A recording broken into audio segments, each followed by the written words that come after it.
of California, Oregon, Washington, Idaho, Nevada, Hawaii, and all the way out to Saipan in the Pacific Ocean.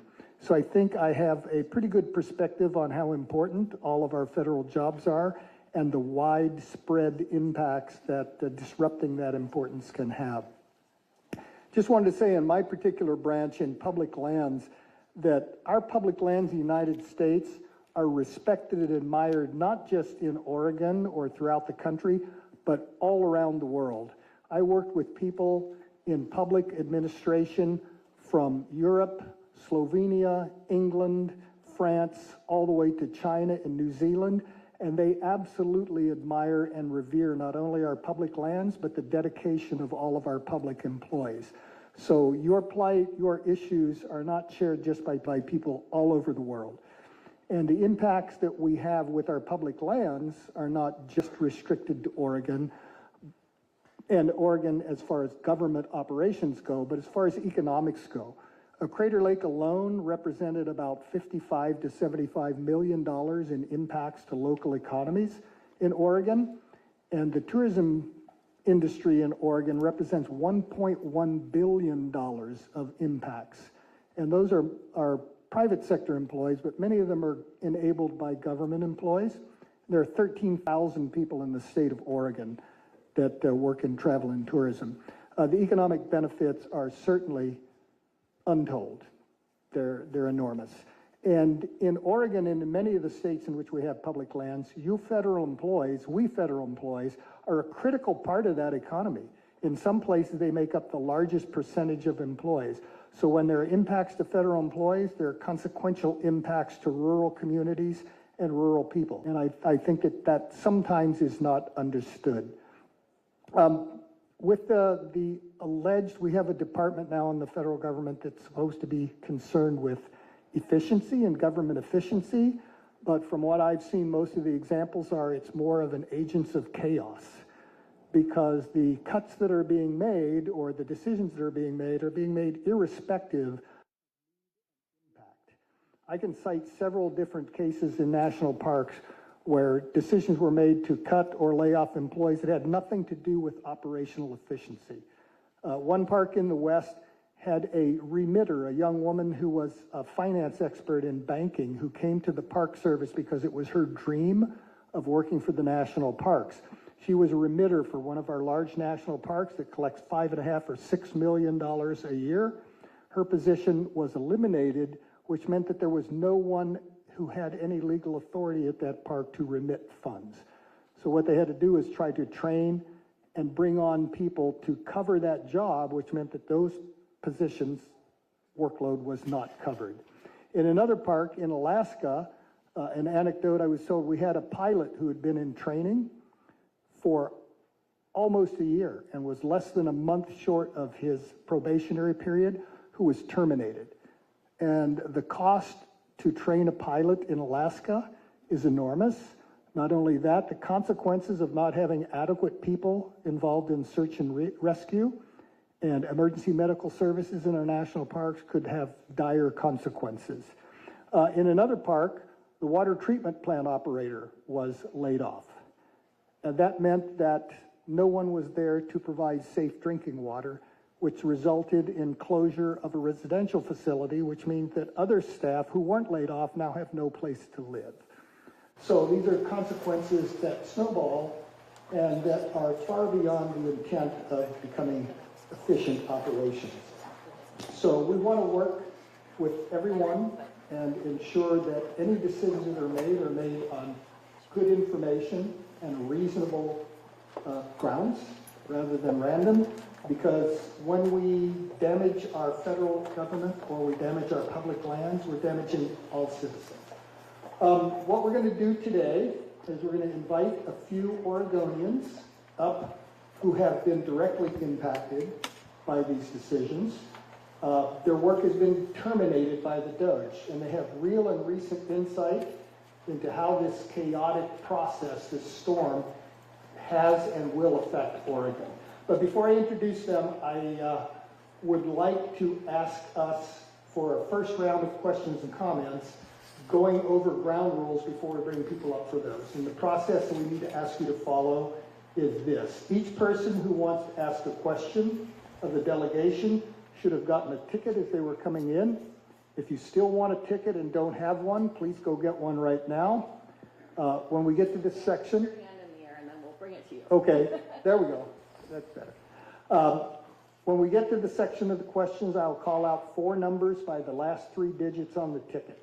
When your number is called, please come up to the table as a panel and ask your questions. When the delegation is finished answering, I'll call the next 4 numbers. In the interest of time, please keep your questions as concise so that we have the opportunity to engage with as many people as possible. Also want to remind folks, community gatherings like this town hall only work if everyone respects a person's right to speak. And after I call on people, please recognize that some people may have strong views and may be emotional. So we ask that if you disagree with them, that you do so in a respectful way and not shout out and disrupt the proceedings. If your number doesn't get called, or if you feel uncomfortable coming up and speaking in public here today, we have comment cards available, and members of the delegation staff are on hand to speak to you personally, including those who specialize in casework that might affect you after the meeting. So with those ground rules out of the way, I'm sorry? Okay, go back to Senator Wyden. Okay, so we'll go back to Senator Wyden, and then I will call the panelists forward. Okay. Great, thank you very much. Is this on? On behalf of all of the federal elected officials and state officials as well who are at this table, the first thing we want to tell you is we so wish we didn't need to have this meeting. And it is hard to imagine all of the challenges you all are going through right now. And the reason we wanted to have this meeting is we felt that your voices needed to be heard, and they needed to be heard by all of us who have election certificates. So that's what the point of this meeting is, and we're going to get started in a minute, but I just have one kind of quick example. It wasn't very long ago, in the fall of 2023, when I got a call from federal whistleblowers who said that Crater Lake National Park was being served by a concessionaire who came up short in his responsibilities to the local folks and to everybody coming through the park. And what we did is we said, the federal government ought to be blowing the whistle here. And we got in touch with Craig, we got in touch with several others, and the long and short of it is, within a few months, we had a brand new concessionaire in, and it speaks to the power of whistleblowers. So as we have this discussion, we want everybody to understand how important whistleblowing is, and I have a couple of people from my staff, Dan and Kendall. Please raise your hands wherever you are. Whistleblowers. Great, and we'd like all the congressional and state officials who have staff here, would your staff stand up too and raise your hands? All staff. Okay, a lot of whistleblowers. And my last point is just a very personal one from having watched this and talked to the whistleblowers. And that is, it is as clear as Crater Lake that Trump and Musk and their cronies are indiscriminately attacking your ability to serve publicly and are illegally firing many of you. So we're here today to start the effort to work more closely with you in terms of pushing back and pushing back hard. The state and taxpayers will be much better off if you all have a voice and you have people like us behind you. That's the point of the meeting. Craig, let's go. Thank you.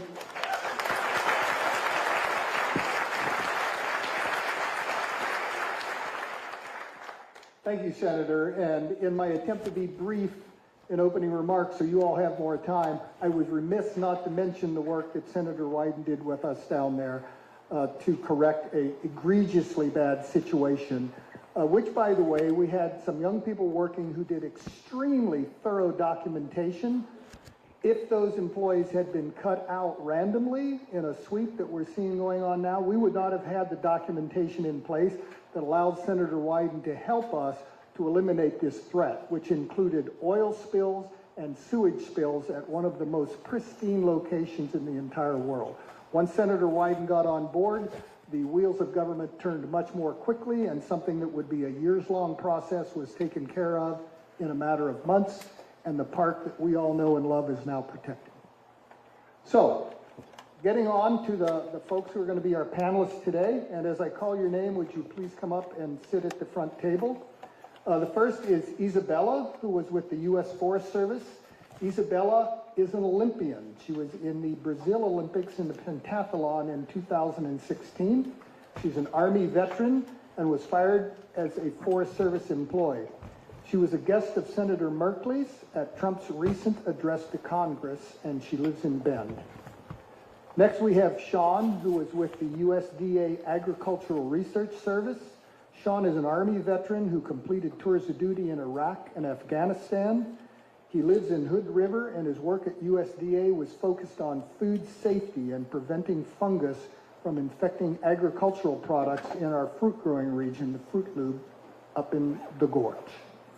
And then our third speaker, our third panelist will be Logan, who was with the GSA.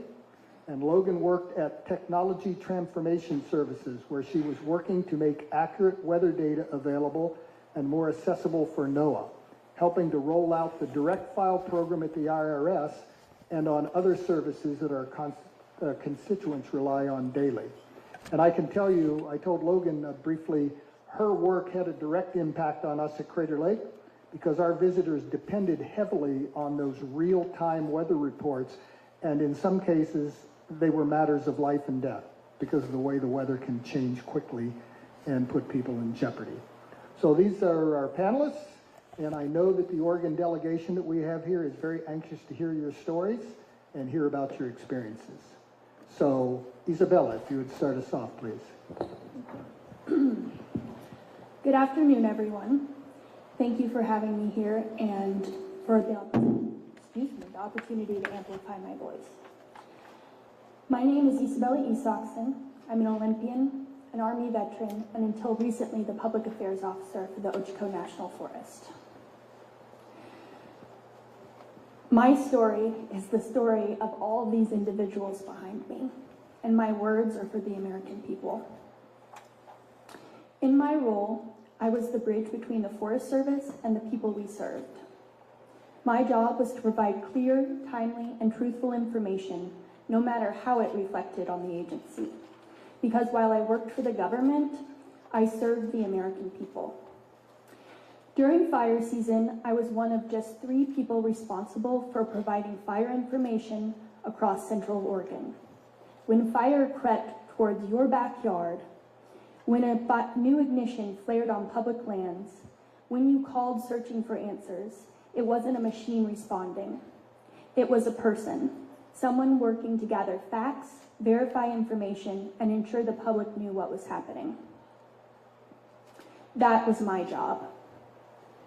The new Secretary of Agriculture claims that losing these federal workers won't impact public health and safety because they were not primary fire.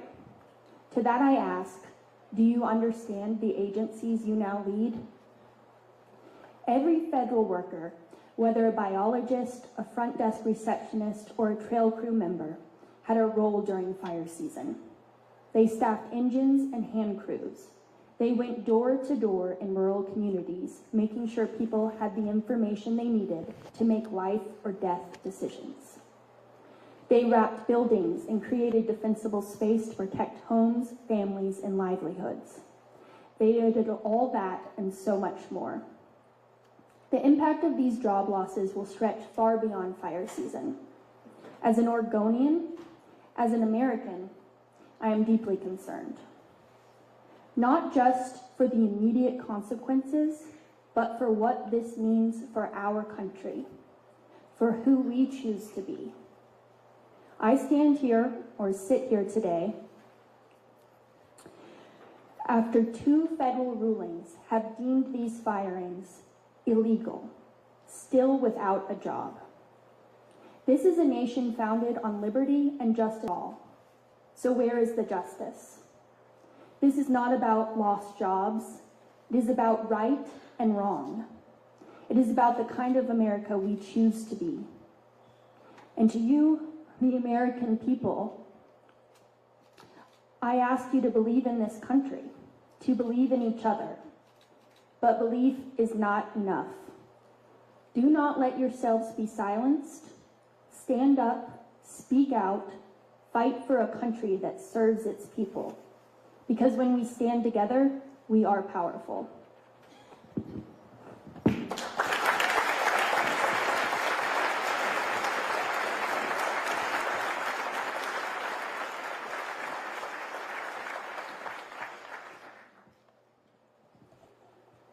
My name is Sean McMurtry, and I'm a disabled combat veteran. I served in the Army Infantry in both Iraq and Afghanistan, and I, like many of you, was illegally and indiscriminately fired from my federal job with the USDA in Hood River. I came to public service through my love of research and my desire to give back to my community. After completing a graduate degree, I dedicated myself to a job at the USDA that required many nights sleeping in the lab or sleeping in my car on the days I commuted from Portland.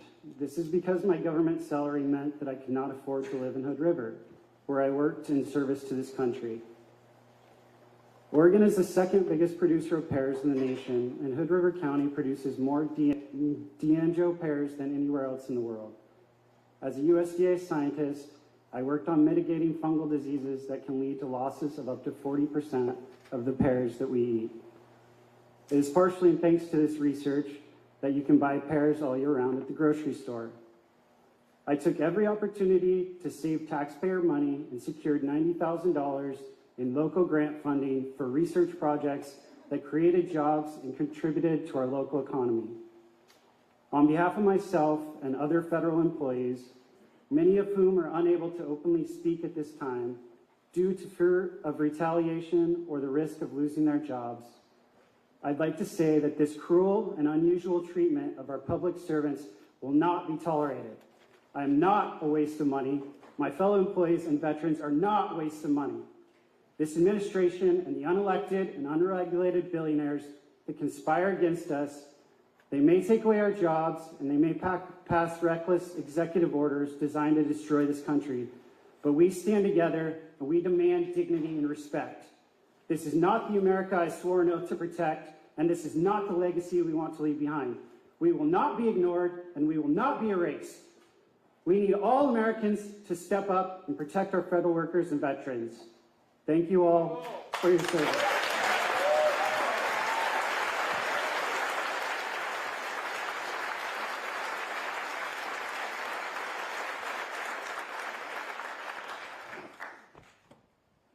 My name is Logan McDonald. For the last 4 years, I have worked as a software engineer to make our government services more efficient, easier to use, and less expensive. My job was to make better digital services for the public. From fishermen looking for real-time, reliable, and accurate weather data, to taxpayers wanting a free and easy way to file their taxes.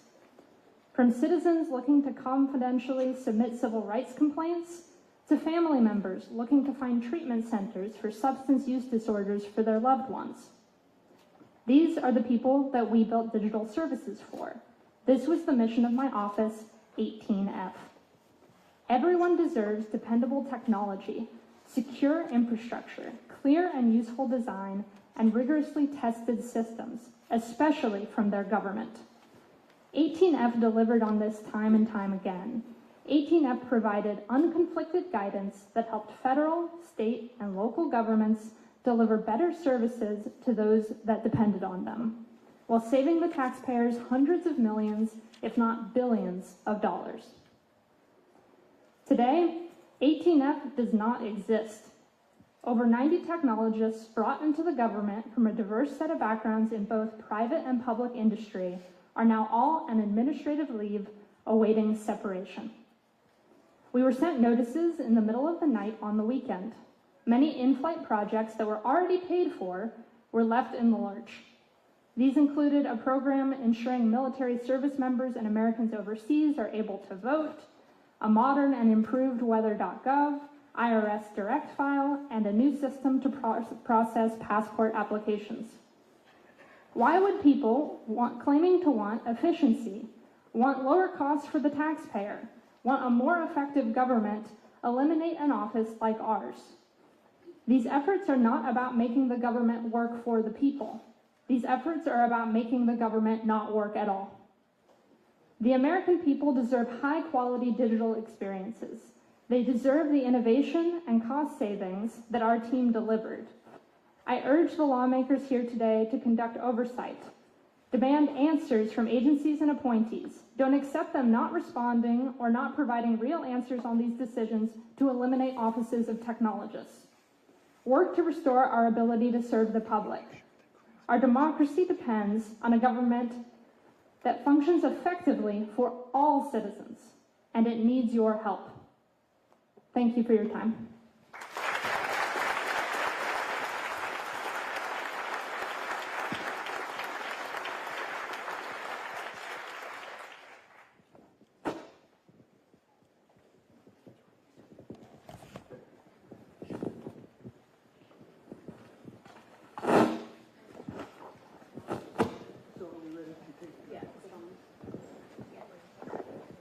Okay, are we going to take questions from our representative delegation to the panelists, or move on to the next step? Any of my colleagues have questions?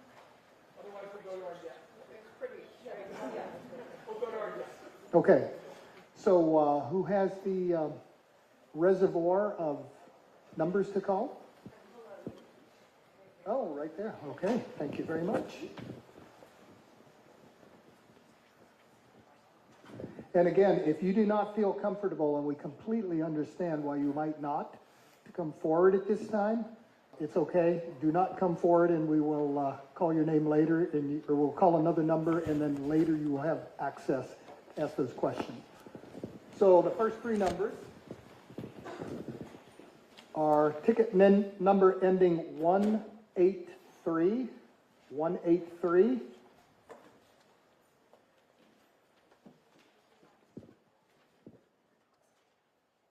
Got it? No one? Okay. Go to the next. Ticket number 168. 168.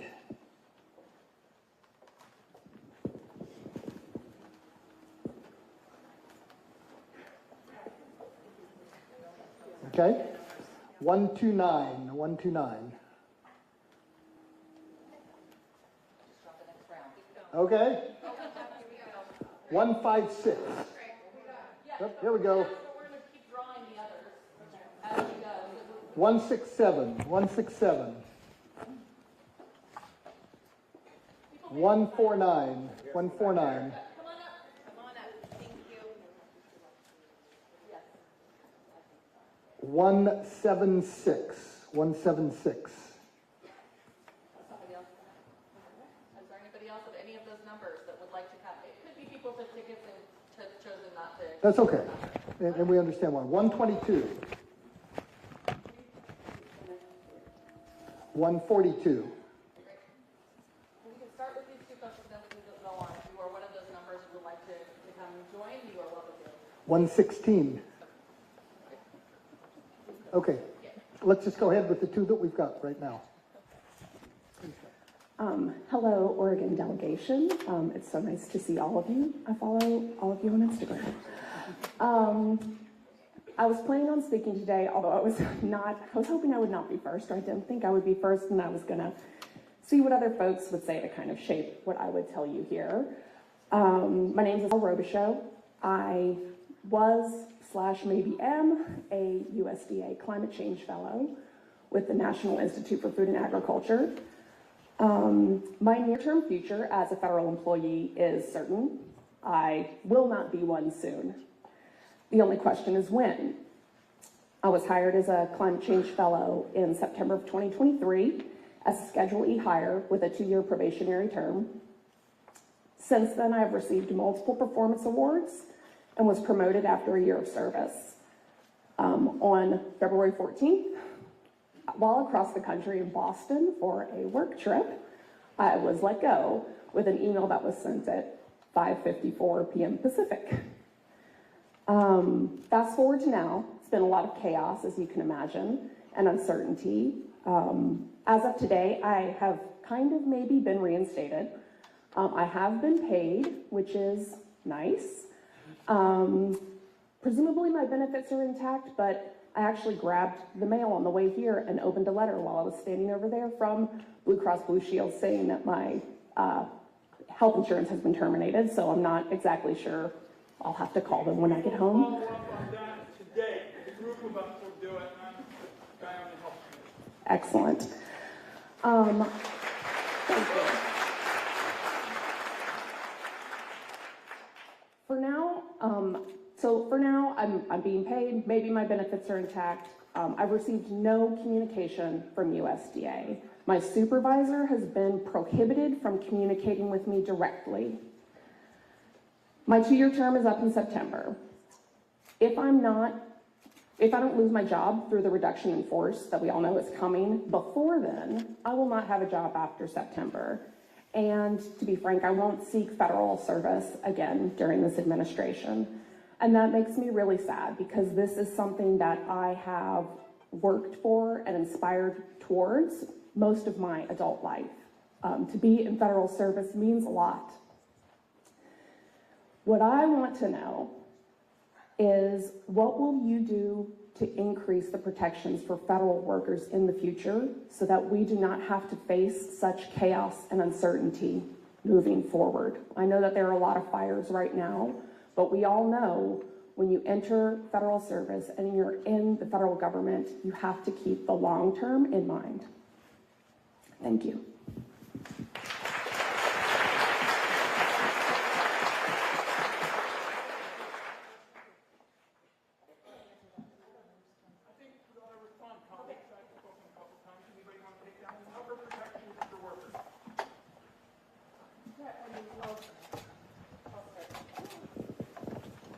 Is this on? Oh, yes, it is. Okay, sorry.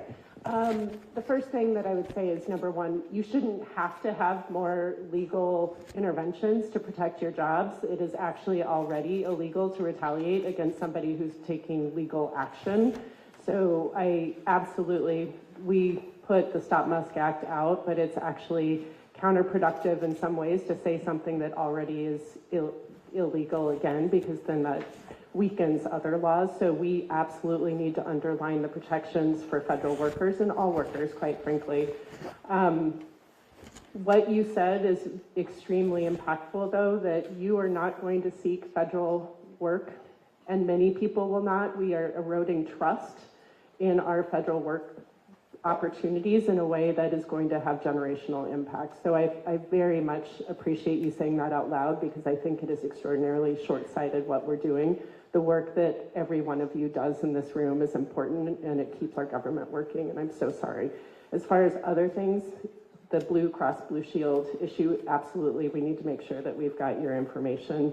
And for everyone, it's really important that you share with us those direct impacts, because we can push back when we know it's happening. Please don't assume that we know what's happening, because so many things are happening right now that it is absolutely imperative that you reach out and let us know. Send us copies of those letters, and there's whistleblower protections and other things that we need to make sure are also underlined in the statute, if not already robust enough.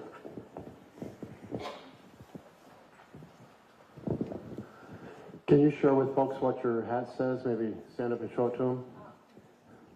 It says, make Earth cool again. Make the earth cool again. Amen. If I can also just share that this is from one of my wonderful neighbors. They put together a care package for me when I was let go, and so this was a gift, and I wear it proudly. Absolutely, and I've been wearing that hat for 4 years, because I think it's so important to do the work you're doing, and that's my point here. Your work on climate is so valuable. It is the biggest issue humanity faces, and here your expertise is being let go and tossed by an individual who wants to be a king rather than a president. And I just want to make the point that the broader context for all this is that Russell Vought, who is now the head of OMB and was head of OMB before, he's the architect of Project 2025. His goal, he said, was to traumatize our employees and make them feel like villains. Well, I'm going to tell you what our goal is to celebrate our professionals who are serving the public and make sure that we restore them to be able to continue serving to make our communities and our state and our nation great. So thank you for your work. One of the protections we put in before was that if you were furloughed, you were immune from being ripped while you're furloughed, and the government has to pay you back when you come back. So that was a response to one of the December, I think it was the December 2019 shutdown. We're going to be pondering what more to do, but the big picture right now is to reinforce using every tool we have as members of Congress, every tool we have in the courts, and to have the people of the United States stand up as well. Those are the three forces we have to bring to bear to try to stop what Trump is up to. And we may not stop it soon enough for many of you who have been so profoundly affected, but we've got to stop it for our professionals serving the people in the future, and hopefully help as many of you as possible. Sure. So first of all, thank you for sharing the stories. So there's a lot of you that are here, and there are reasons why people didn't feel comfortable showing up. I've had rural workers call me on their friends' phones because they were afraid of retaliation, and that fear is real. You have collectively bargained rights that this administration is trying to ignore, but this isn't a new attack, right? Whether it's the right to work for less laws, Janus, this has been a slow attack at the ability of unions to protect workers. So AFG right now is stepping up in a huge way in the AFL-CIO, and all of us are right there with you. The reason why you telling your stories, why that's important, is because what people are hearing, what was on Fox News yesterday was, look at what DOGE is doing for waste, fraud, and abuse.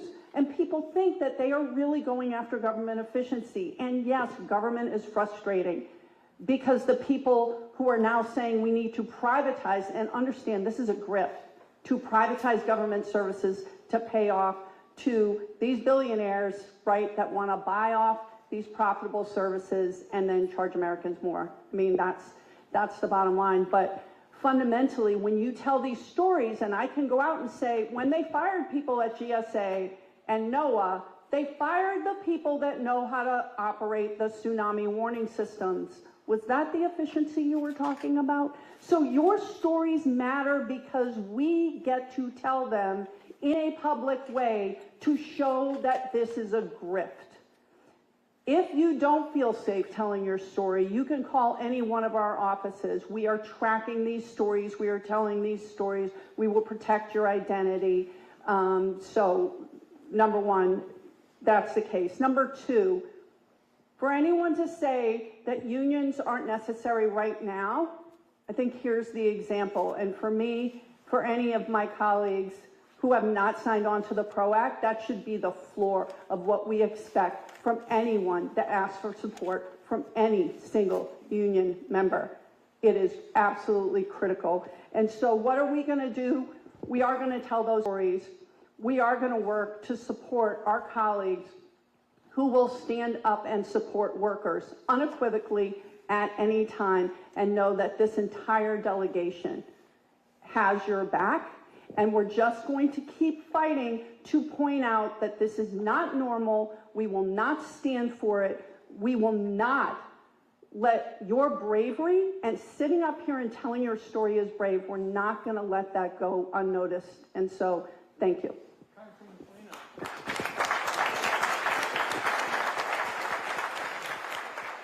I knew I wanted Val to go first because she would touch on so many of the things that I was going to touch on. But I have to just point something out, something that Sean McMurtry said in his opening statement. As a worker at USDA, and you all know, let me stand up because I can't see most of you. As a worker at USDA, he didn't even make enough money to live where he worked in Hood River. And as I have been working on the House Ag Committee and talking to folks at Farm Services Agency and Forest Service and so many of these jobs, you all don't even get paid on par with private sector. Your pay and your benefits right now aren't on par with private sector. So to do this, and trust me, this is so personal to me. I used to work for the IRS workers. I saved 2,300 jobs back in 2004. They were trying to RIF under OMB, the Office of Management and Budget, under George Bush Jr.'s second term. We saved 2,300 jobs from IRS service centers across the United States from my Ledge Affairs team back in Washington, D.C. under NTEU. This has been, as Val said, this has been going on for a long time, but it has gotten so bad that I heard from Farm Service Agency workers that they were taking on second jobs at gas stations, at McDonald's, to supplement their, do nothing, great, easy cushion federal job that they love, that their hearts were into. It is such bullshit. So the reason these stories are so important is because people need to understand that you are serving people directly. You are actually impacting American lives. And what you are doing is important. And we recognize that, but these stories are important because everybody needs to understand that, right? So somebody in an adjacent district who maybe voted for Trump needs to understand what this impact is too, right? That they are your neighbors, that they are your friends, that your kids go to school with their kids. And they need to understand the work you do and the work that you deliver for the American good. So thank you so much for being here. I totally agree with Val. There's things that we can do to strengthen what all of you are doing and working towards. And we will do that. And I have a list of letters that we have all signed on to because we need receipts at the end of the day to show that our Republican counterparts are not signing on to them. They are not fighting right now. And we are. I'm going to stand up too. Thank you. I agree with the comments of my colleagues. But I also want to emphasize, again, the importance of telling the stories. And I want to note, it was something that Isabel said. Do you understand the agencies you now lead? Obviously, they don't, right? Because you have Donald Trump and an unelected billionaire, Elon Musk, and his Doge bros. And Elon Musk even said, as we do this, there might be some hurt. Some people might be hurt. He doesn't know hurt. Donald Trump doesn't know hurt. They probably never knew hurt in their lives. And they don't understand the importance of the federal workforce. Now, some of us have been through some government shutdowns before, some short, some a little bit too long. They're all too long. But I started hearing from people, some of my colleagues saying, we don't care if the government shut down because my constituents don't like the government. Well, they don't like the government until they need a good weather forecast. And they don't like the government until they want to go to the national park and not wait in line. And they don't like the government until they want their Social Security check. And they don't like the government until it's affecting them. And so every story that you tell is important to explain to people. They don't know what they're doing. You have people making decisions. Now, we are all, and I think I can say this safely, that we're always looking for smarter, better ways to do things, right? And that's why Logan said, oh my gosh, I can't believe Logan's exactly the kind of person we need in government, right? So they don't know what they're doing. And the more we tell the stories and get those stories out there about the importance of these jobs and respect for public service. And just following up on our former labor commissioner, now colleague, Representative Hoyle, about the importance of the PRO Act. I saw they tried to lay some people off at a military base in Italy.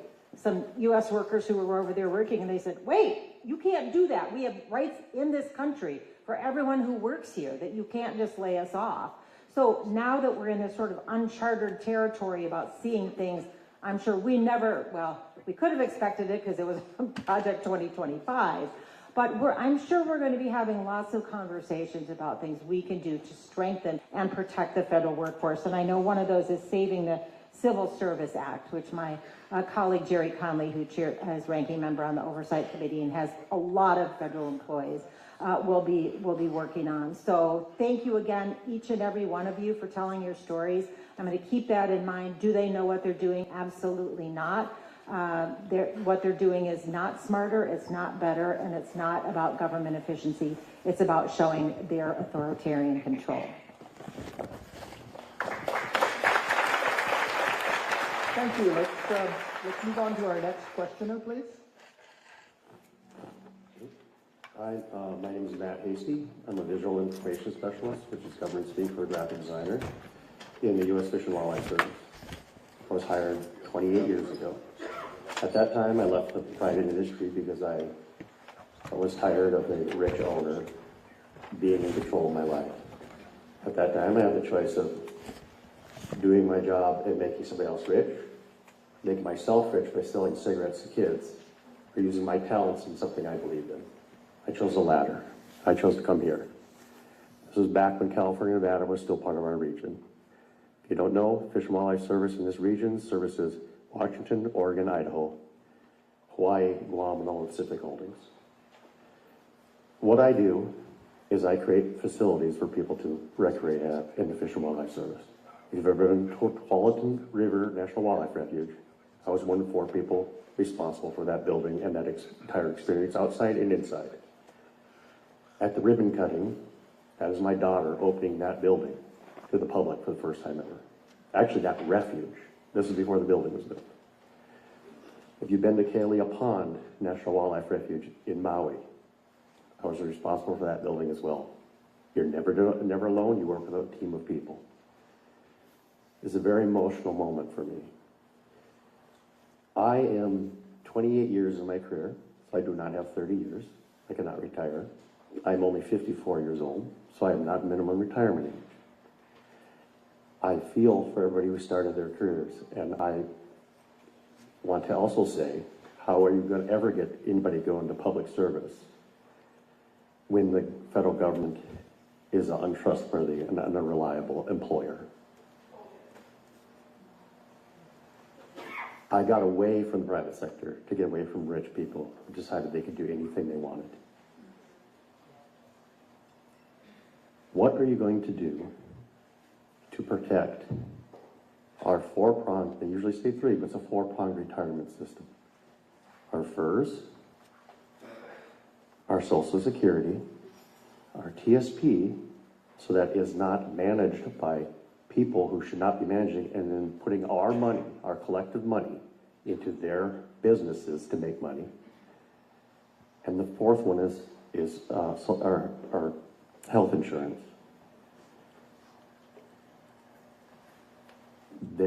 We just got an email today saying that they're giving us VERA and VSIP authority. At this stage, I would love to stay longer. But what are there any guarantees that any rules are going to get followed? Zero. So it's a very scary time for new employees and for employees at the end of their career. How are you going to make federal service and public service what it's supposed to be for the people? Thank you.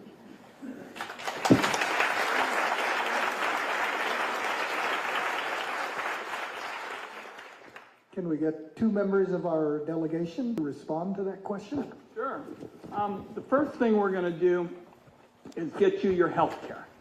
And I gather your colleague sitting next to you, she's out. Are you any better off? Is your health care in suspended animation? I'm still employed. Maybe. I'm still employed until I get a letter like she does, you know, that I'm rifted, or we go through the actual RIF procedures and they change the rules the next time, a year from now, a month from now, 2 years from now. So I have health insurance, but I am the health insurance provider for my family. I have a daughter that's, you know, not old enough to have her own health insurance. So that is a concern. Your biggest concern right now is retirement. Is not just retirement. I mean, the whole package. The whole package. Like I love what I do.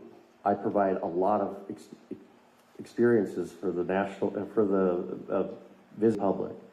I do not want to move on, but I feel like my hand is being forced. And so even with that, if I retire, what's the guarantee that that the United States is going to uphold their end of the bargain?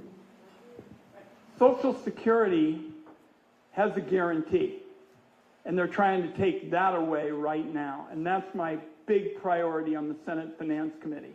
Because if they can get Social Security, the connective tissue between older people and younger people, what's going to happen, and my colleagues touched on it, is a whole lot of government is going to be privatized.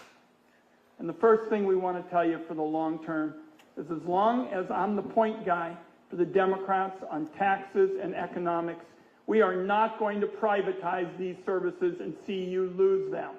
That is number one. Number two, it seems to me what we've got to do is walk all the way through the system, the various retirement and health issues that you have correctly described as the package. In other words, your colleague said that she lost her health care today.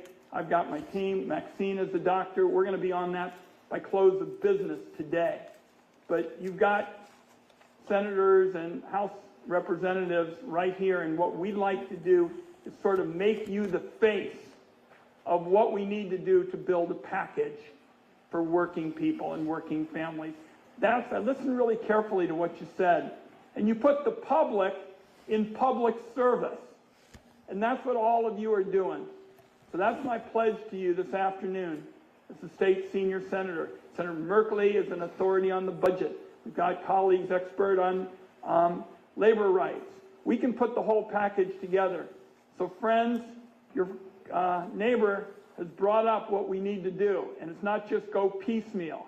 It's to put the whole package together, and that's what I'll try to put together. Give us your name, give us an email. We'll be on that this week. I'm going to just call it the package legislation, so that people who do public service for the right reason don't lose out. Thanks.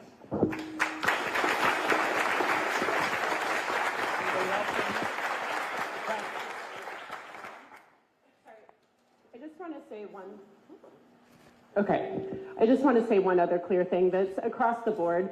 The corruption that this is leading to, or what is underlying all this, is something that we all have to take on, and I know that we are all dedicated to taking that on. What they are doing, taking your private information from Social Security, from the Treasury, from all of these areas, is absolutely part of Project 2025, and it's you who are on the front lines of this.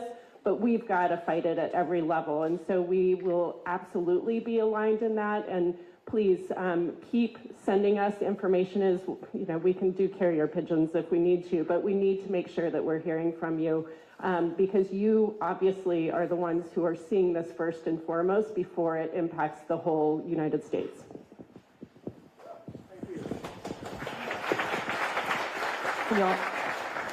Thank you very much. We have another number that's been identified, and after that, we're going to call a few more numbers. Okay, I'll call them now. I want to encourage you again. When I first started dealing with these folks, I was intimidated. Senators, congresspersons, but I have to tell you, working with them for decades, these are the most caring, compassionate, real people that you're going to encounter in government. So I strongly encourage you, if you have a question, give them an opportunity to talk to you. The next numbers, thank you. The two people who have already spoken can return to your seats. The next numbers are 123, 138. Come forward if I call your number and you want to speak or want to ask a question. 127, 119, and 141.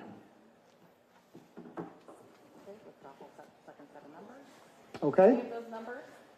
Anyone moving forward? Okay, the next numbers are 118, 114. Okay, great.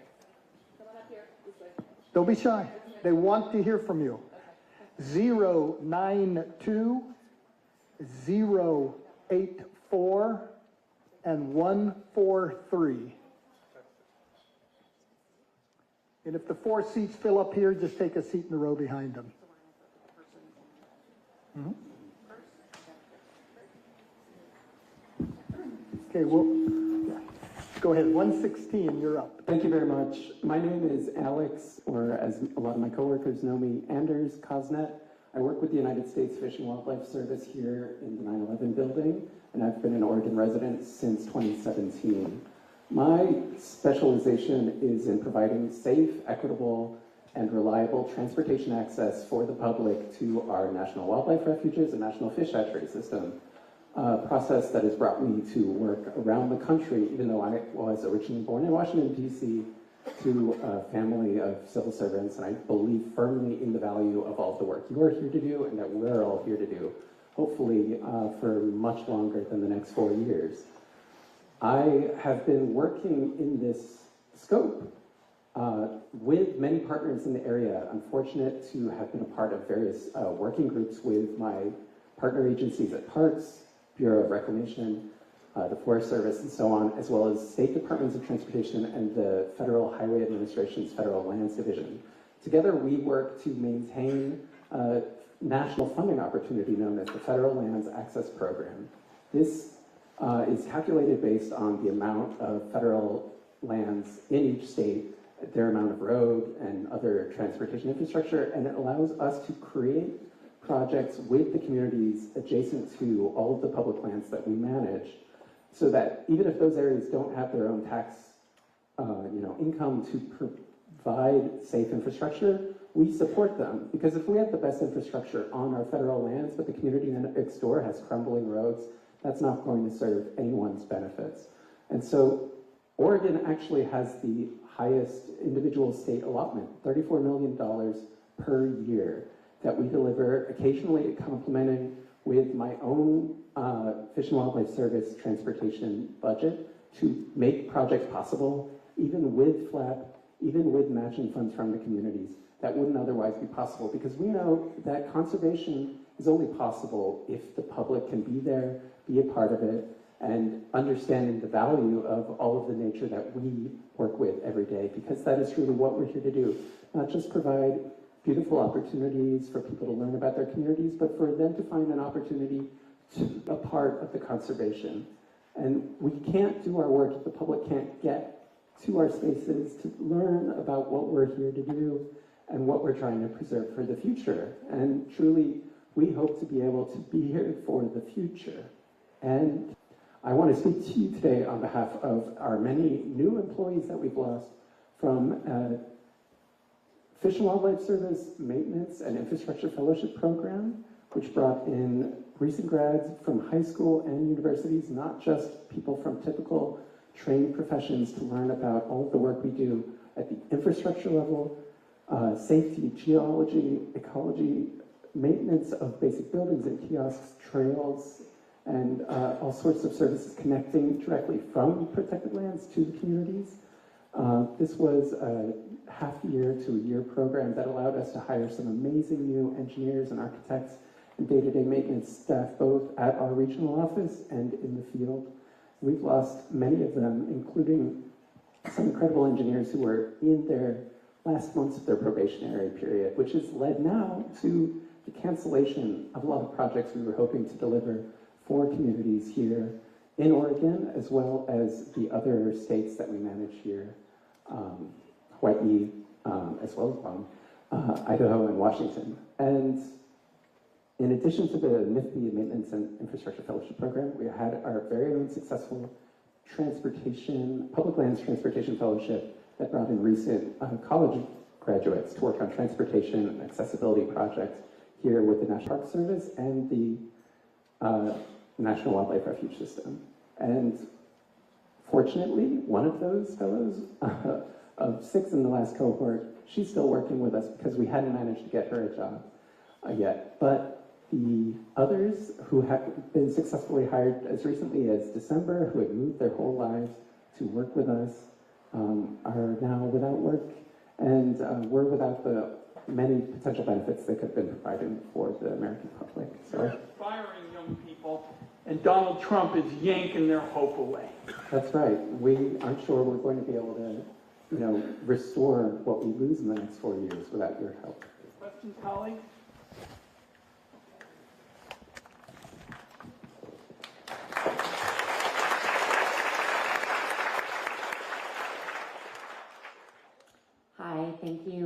here today, for holding the town halls. Frankly, we need more town halls and we need a lot more accountability. My name's Val Hoyle. I'm a VA employee. I've given more than 10 years of service. I'm a clinical psychologist. I do clinical service, so direct service to veterans. I also do research. Many of my colleagues are here. I came into the field of psychology to serve veterans, and I'm here. I get to actualize that dream. And in this administration, I see that threatened every single day. Same as the first woman who spoke, if I'm to lose my job during this administration, I don't know that I'll come back to the Veterans Administration. And it's a job I'm very proud to do, and a job that I've loved to do, and I love to do every day. I'm scared to speak today because I'm scared that there isn't protection. I'm scared not to speak today because I see what's happening around me every day, and it's urgent. It's absolutely urgent. So I appreciate the big picture perspective that somebody asked about, but I want to know, what are we doing today? Many of my colleagues are here.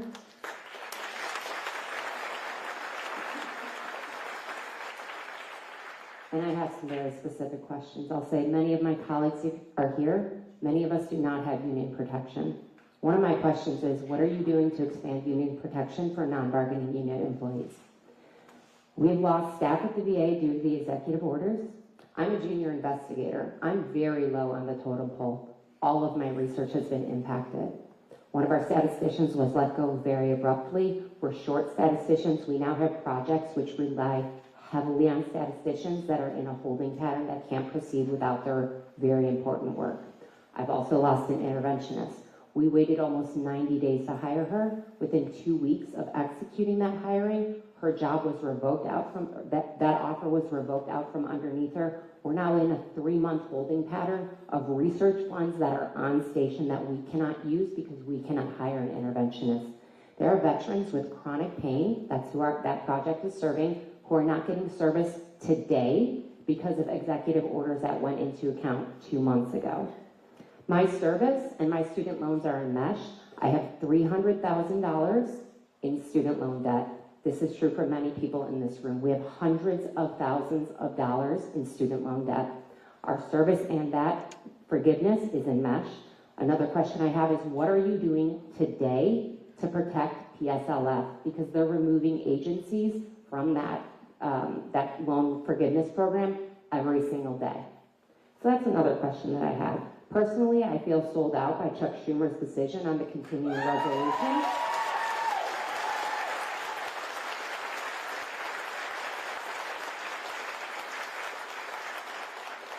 And so I want to know, what are you doing to leverage the powers that we have as Democrats right now? What are you doing to leverage the power of the people? What are you doing to perhaps call a special meeting to talk about that position of the Senate Minority Leader? We may need to get somebody younger and new in office.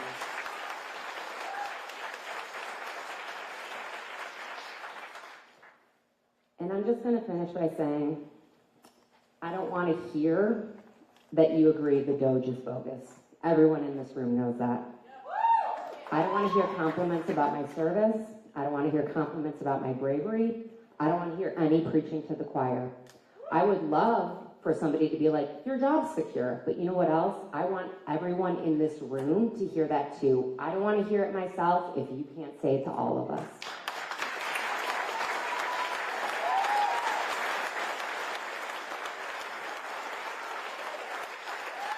And I have some very specific questions I'm going to end with. I want to know what you're doing to, just a moment. I want to know what you're doing to leverage the power of people. I want to know if you will call a special meeting to get new Senate minority leadership. I want to know what you're doing to expand union protection for myself and my colleagues. I want to know what you're doing to put pressure on other Democratic elected officials. I want to know what you're doing to protect the PSLF. I want to know what you're doing to these bogus, unqualified cabinet appointments that keep going through. And I want to know what you're doing today to stop the DOGE, to get Elon Musk out of our affairs. I want to know what all of your 5 bullets from last week were being let at the end.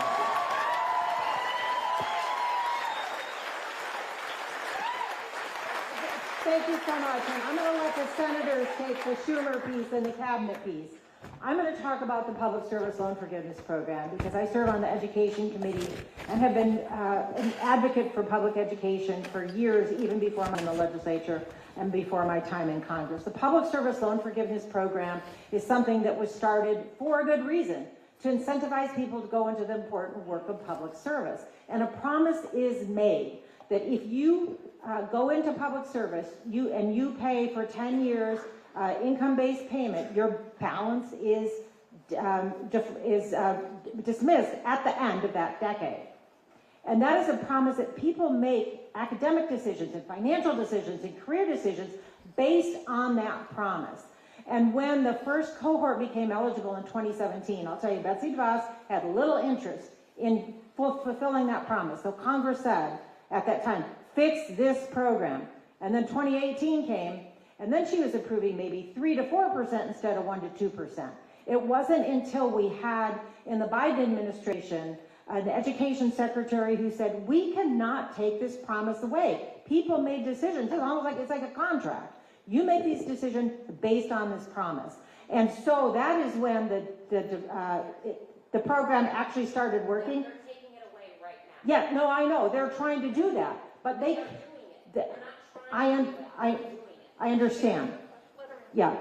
We're going to do everything we can. You understand we're in the minority, but we're going to do everything we can to fight, whether that be in the courts, in the court of public opinion, to say you cannot take away a promise that was made to someone, and they made those decisions based on that. Now, I want to tell you something that you can do about DOGE, because we all know that DOGE is bad. You said that. It was recently determined that DOGE is now an agency subject to the Freedom of Information Act. So now there are people across the country wanting to know, what information does DOGE have about me? So there's a whole bunch of people across the country flooding DOGE with FOIA requests to keep them, maybe that'll keep them out of trouble elsewhere, but it's one step that you can take to, number one, hold DOGE accountable, and number two, find out what information they have about you. So that is a tactic that people can use right now. I hear your frustration about the Public Service Loan Forgiveness Program, and I will do everything I can to make sure that promise is kept, whether that be, if it's not legislature, it'll be in the courts. If it's not that, it's going to be making changes in the next election cycle. Val. So I'll stand up because... I'm going to stand up, Val. Okay, you stand up. Can we stand up together? Stand next. Yes, let's do Okay, that. You go next. I was going to point over to you. So first of all, we have our state attorney general. And I'm going to say, yes, I understand your frustration. I'm not going to say, yes, we're going to save everyone's jobs, because I'm not going to lie to you, because I respect you enough not to lie to you. We are in the minority. And the reason that we're here is that it is important for me to be able to, and I will tell you, every single day I go to my colleagues, I go to my Republican colleagues and say, oh, the VA services that you say are so important, here's what just happened. Did you mean to fire the people running the suicide hotline? So these things matter, because then we can get the word out. The other piece is that we are here in large part because of massive disinformation, and the American people do not know what's happening. So it may seem weak. I'm not in the Senate. I can't speak to Chuck Schumer. I can say I am so incredibly proud that every single one of our House members, including Janelle Bynum, who is not here today, voted against what handed over the power of the purse to Donald Trump and Elon Musk. We held strong, and I am proud of that, and we will continue to do that, doing what we can in the minority. But also, don't outsource your social connections to social media where a billionaire runs the algorithm. We have to actually talk to people. So I represent Curry County, Coos County, Douglas County, and a whole bunch of rural coastal districts. And I go out and I talk to people who see nothing but Fox News and who think this is all about government efficiency. So we're going to continue to do that. I am going to continue to be very vocal and in the faces of my Republican colleagues. I am not going to tell you I'm going to do something that I can't do. But what we do have is a majority and people in Oregon at the state level, from our governor to our Secretary of State, who is going to protect our voting rights, and they're coming for them next, and our Attorney General, Dan Rayfield, who is working with other Attorney Generals across the country. And now I'm going to let him stand up and tell you some of the things he's doing, because he has the power and the authority to do it. So, Dan Rayfield.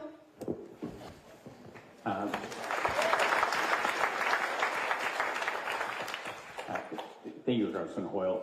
I think the first thing that I would say, this process started more than a year ago among Democratic attorneys general across this country. You have a lot of incredible powers in Congress. You have a different set of powers as attorneys general. And one of the big responsibilities is it's not that I wanted this to be doing this. It's not that I wanted to be here with this responsibility. It is the result of the Trump administration and where we are today. Part of our jobs as attorneys general is make sure the Trump administration is following the rule of law, making sure he's following the Constitution, and when he or his billionaire friends are not, we will hold them accountable in a court of law. And that is exactly what we are doing in this state. You can feel, and I say this with genuineness, and it's an incredibly difficult time right now. You have a federal congressional delegation that has been absolutely wonderful to partner with in the 8 lawsuits that we have had to file against the Trump administration today. It is 2 months into this administration. 8 lawsuits. Do you know how many lawsuits we had filed in the first administration at this point? 0. There was only 1 filed within the first 6 months. And this is what's going on. And in those 8 lawsuits, we have been successful in 6 out of 8. We're waiting for 2 of the others for other decisions that will be coming. The other thing that's important when we think about labor rights, and it's incredibly impactful for me to hear the chilling impact that the Trump administration's actions are taking on federal employment. When we are not the right party to file the lawsuit, Schedule F, which is an area where we have protections for federal workers, the state of Oregon, in partnership with the federal delegation, is filing amicus briefs to support our labor partners to make sure that we do not have a long-term chilling impact on federal employment, and we'll continue to do that. One of the other important things that's going on right now, and that's why this meeting is so damn important to have all of you here today. All of us have served in a legislative capacity at some point in our lives, and one of the big things when you're making budget reductions, what do? You have a public process. You have people's voices that are heard. Right now, you have important decisions that are being made effectively in conference rooms with no windows, closed doors, smoke-filled rooms without the public process. And that is why this meeting is so important. You have Democratic attorneys general. You have other congressional delegations across this country that are trying to elevate your voices, because if the federal government is not going to do these things in public, we have to do it for them, the Trump administration, and that's why we're here today. It helps our office do our job as we continue to file lawsuits to enforce the rights across this country. So I just want to say thank you for your help in this process, and you will have a state and a federal congressional delegation that will always fight for you.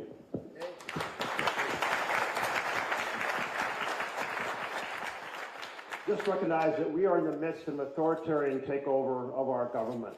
Think of Orban in Europe, and think of other republics that have been lost when there is a Congress that yields power and a judiciary that yields power. We never thought this could happen in the United States of America. We thought our institutions were stronger than that, but it's happening right now.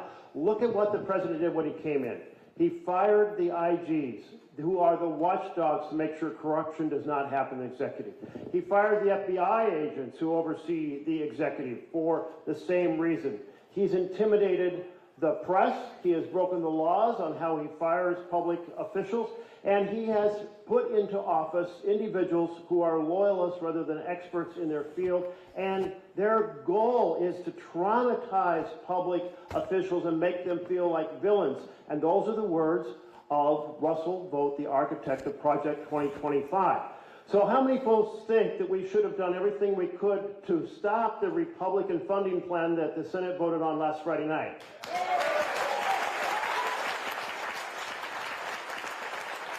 What that plan did, and it was the first ever continuing resolution that was completely partisan. We've never allowed that to happen before.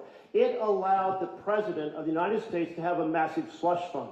Because instead of taking and having tables about how funds will be distributed across America that are standard practice of CRs, instead it has none, which means take something like the Great American Outdoor Act or any other funding. Well, now the president can use those things to punish blue states and help red states, or punish members of Congress that he thinks are not in line enough.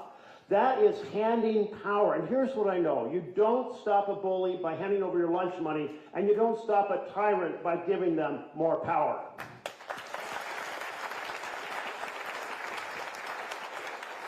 So Senator Wyden and I did everything we could to stop it in the Senate. We lost.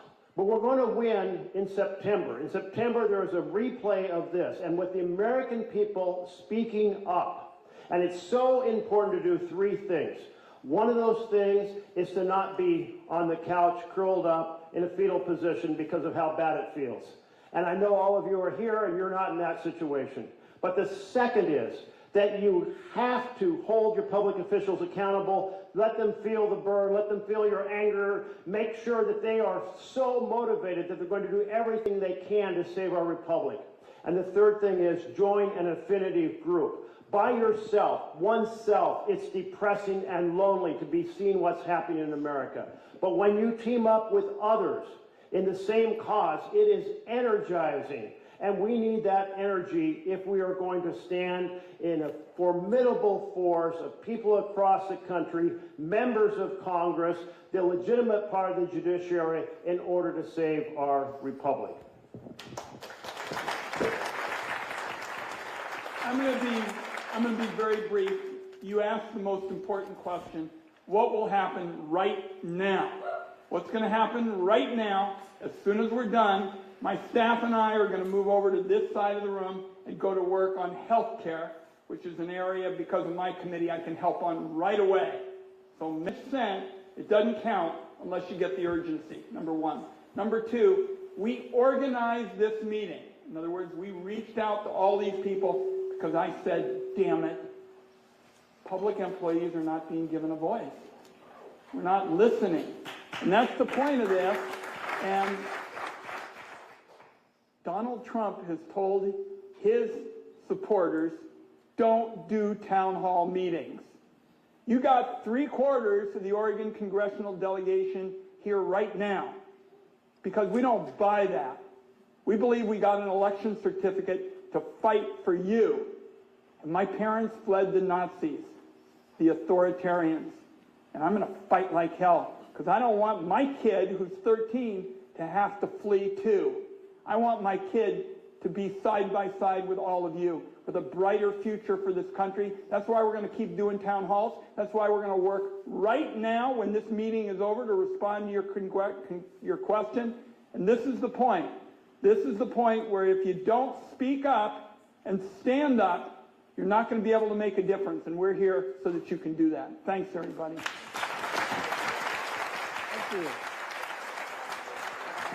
So, Senator, we have 7 people ready to speak to you all, and I know that we are running short on time, so if we could ask to let those 7 people speak, and then you all can respond to them at their points at a time. Does that work for you all? Thank you so much.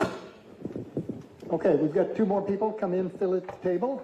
We haven't forgotten about you two. You've been waiting patiently.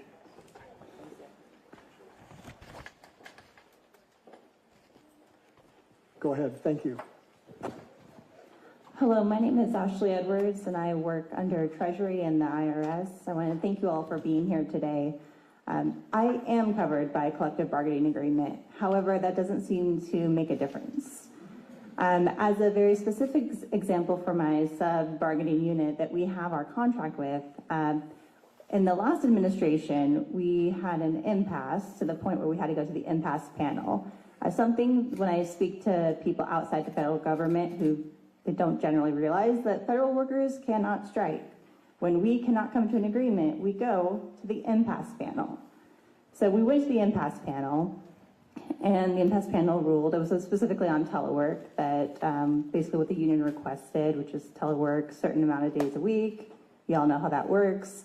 We don't need to get into the details there, but what the union requested for telework would be granted. And that took place over a long period of time, and it happened to be finalized shortly before the new administration came into power.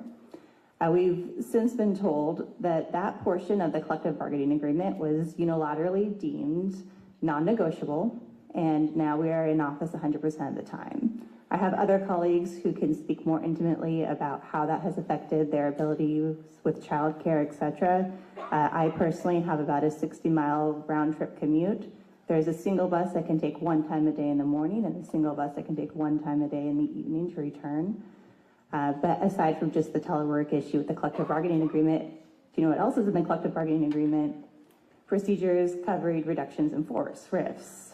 And so if they're not following the agreements now, we can just unilaterally toss that aside. I also have great concern for what that means for the rest of the collective bargaining agreement and what that means for labor even more generally. I would also like to say again, to highlight some of the absurdity, a good chunk of the IRS employees who were terminated worked in collections, which is also audit. Those people I haven't personally verified, but I can guarantee you all generate revenue. So by firing these people, it is just completely counterintuitive. And lastly, I would like to encourage everyone in the congressional delegation to consider creative ways where you may be able to find yourself having standing. I know there are some cases that have been brought in historically where that was denied because of standing, but that is not flat. You do not have standing, especially as we go forward and maybe are facing increasing constitutional crises. You consider that. All right, thank you.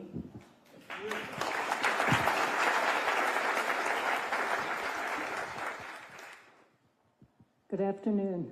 I'm Martha Garrity. I work for the VA. I have spoken to several of you about the crisis we're facing in primary care. The VA has had a significant shortage in primary care clinicians, physicians, nurse practitioners, and physician's assistants. One of the things that hasn't been mentioned is if the current administration brings down the VA trains a number of the physicians in the United States taking care of our patients. Yes, yes. The number, 70%, yes, absolutely. So we are destroying our future physician workforce. And that's the first point I'd like to make. The second is I have now received a second email with the same title, Hot Jobs for Physicians. One of the things that would be interesting to see is, has there been any response to that call for physicians to come to the VA? My guess is no.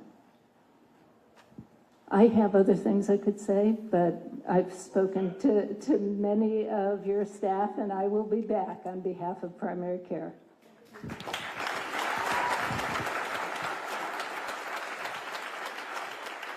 Thank you for waiting patiently. Two other folks who are going to speak, please take your seats. Go ahead. Hello. Oh, perfect. This is my third town hall. I was just telling a friend I need a punch card. Hello. My name is Zarina, and I work for Social Security.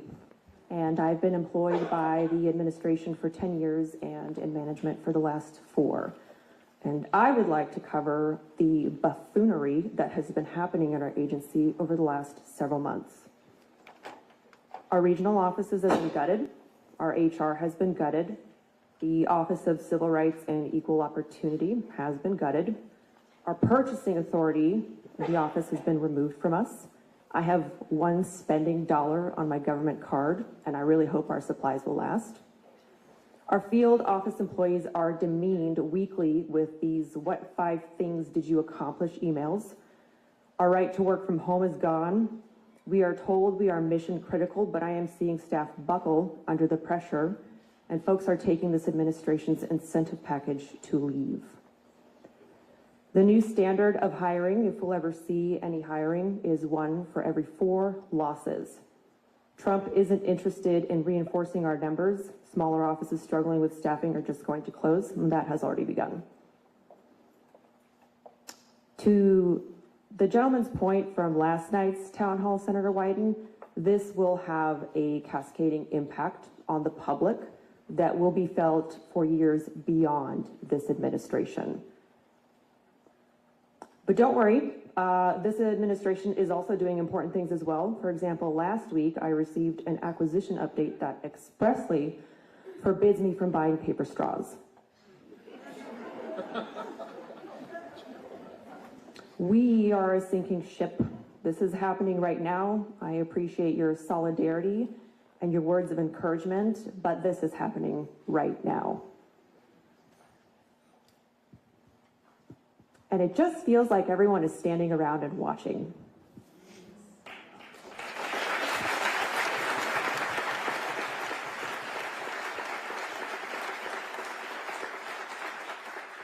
Former Commissioner O'Malley testified before Congress Social Security's need for more resources and not less. You all know this. I am deeply interested in what sort of efforts our lackluster Democratic Party has in protecting Social Security. This program has been administering benefits for 90 years. We pay benefits to 70 million Americans. We are the backbone of America. Do something.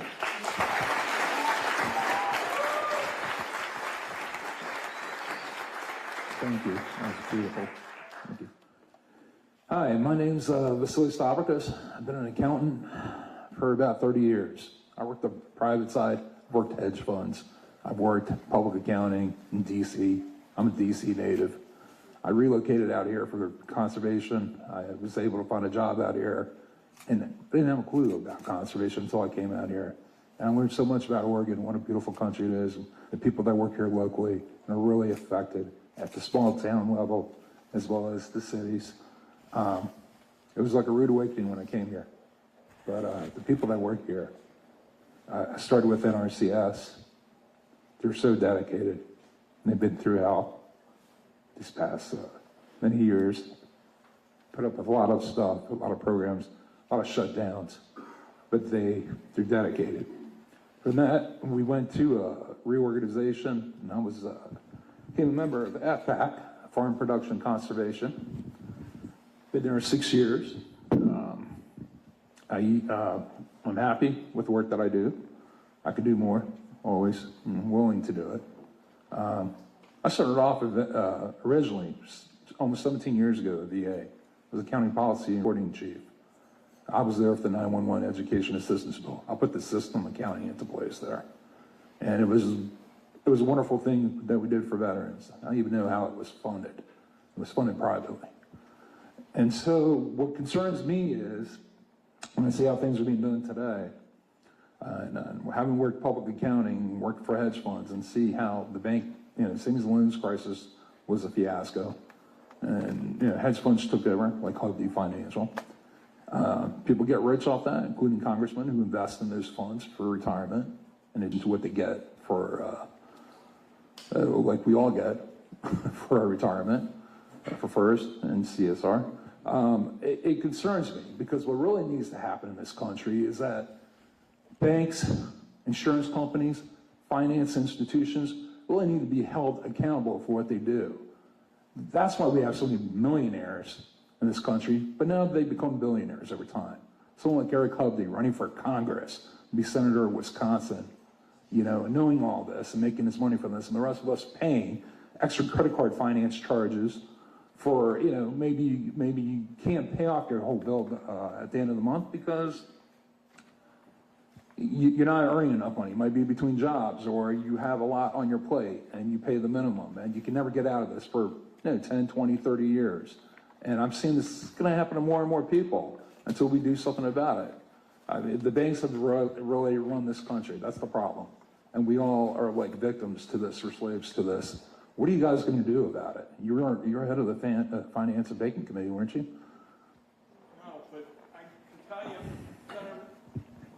Senator Merkley and I and Senator Warren in particular are going after these rip-off practices. We've got limits on credit.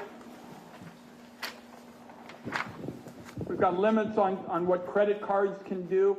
I mean, you've cast it as a real simple question, and that is, whose side are you on? We're here today because we're on your side.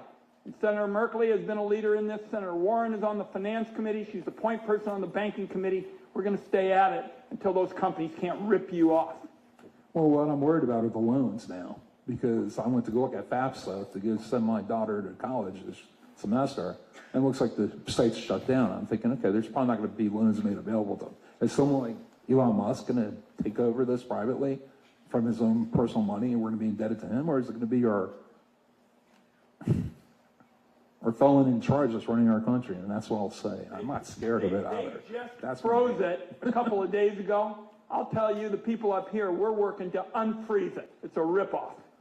It's horrible, and that's money that we need to invest in this country and build jobs and stuff. And what can we do at a state level for this? How can we hold them accountable? DOGE is now, what is it? Elon Musk is considered the head of DOGE officially. How is he vetted in that position, first of all? And you know, we have wonderful talent here today in other states. Why don't we reemploy some of us to go work for DOGE and hold them accountable the way we took that oath? I'm here to work, and I'm not scared of anyone, so I'll do what I have to do. But it's frustrating. I live in a multi-generational family. My father was a federal employee. I have 3 generations of federal employee workers. Even my nephews work for the government. Some have been laid off, some are still working. The thing that bothers me is that my parents don't make enough on Social Security. He doesn't get enough on his pension. He's living with me for the last 8-9 years. I'm supporting him. What happens when my wife and I, who are federal workers, lose our jobs? Who's going to support us?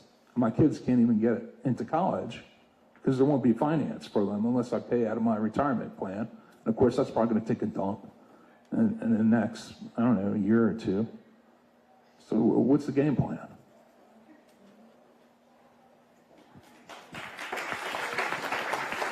We're all on the same team. Remember that. We're on the same team. What's the game plan? Thank you. Hi, my name is Melinda Leidy, and I work for HHS in the Administration for Children and Families. And I've spent my career devoted to serving children and families in underserved populations. And I'm not going to go into my whole story. I really want to thank all of you for your work, and especially Attorney General Dan Rayfield for filing that lawsuit. And I am hoping to be reinstated, but I have yet to hear today because I was terminated with the Valentine's Day massacre, as people are calling it. My question that I am posing is that the DOGE team is coming in and they are obliterating congressionally mandated programs. And these are mandated from you guys. And if they obliterate the programs, they terminate the staff. So we're all on the chopping block for programs that are supposed to be authorized and by Congress. And so that's my question is, how are we, or you guys, going to stop this from happening? Program I work on is usually a very nonpartisan program. And so we don't understand why they can come in and decide if this can continue. So that's my question. I'll pass it off. I know we're getting low on time. Thank you. Take the last question, and then the panel will respond. Okay. Hello, my name is Jeffrey Heenan. I work for the U.S. Army Corps of Engineers as a public affairs specialist. Some of the questions I was going to ask have already been answered by Senator Merkley, so thank you for that.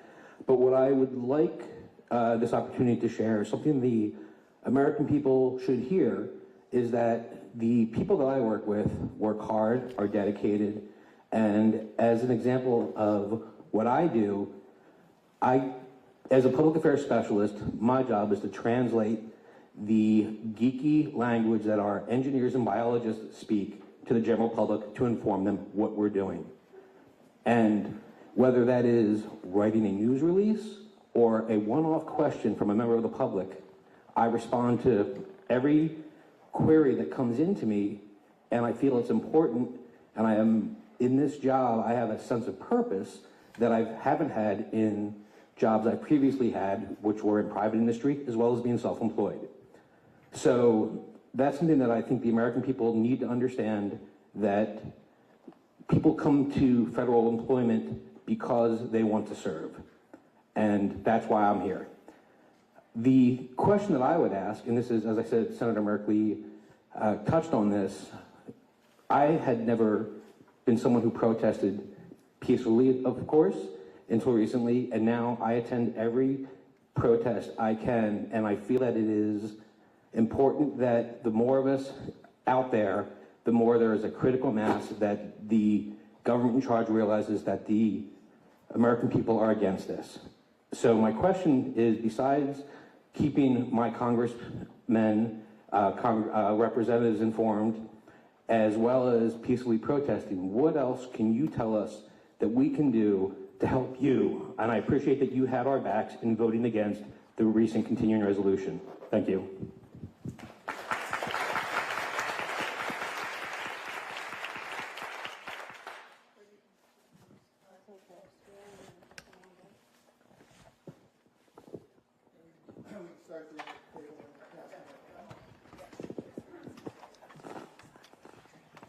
There we are.